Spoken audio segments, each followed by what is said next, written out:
Natalie Holzer pamer cium kening pria berondong seumuran Rizky Febian. Berita terkini seleb Natalie Holzer cium kening pria asal Pekanbaru yang seumuran dengan Rizky Febian, anak sulung Sule.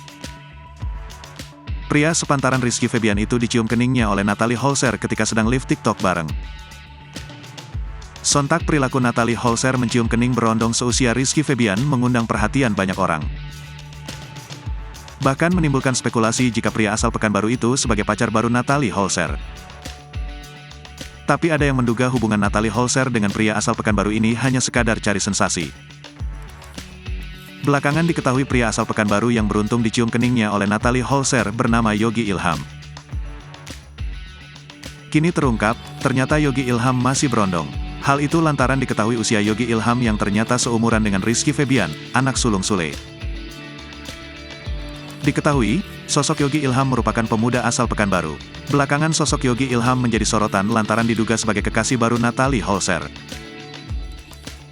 Keduanya terlihat mesra di akun media sosial mantan istri Sule lewat unggahan story IG dan TikTok. Dilansir dari sripoku.com, disebutkan Yogi Ilham ingin mencari viral dengan mendekati mantan ibu sambung Rizky Febian. Tak malu pamer kemesraan, hubungan Natalie Holzer dan Yogi Ilham mendapatkan pro dan kontra dari netizen.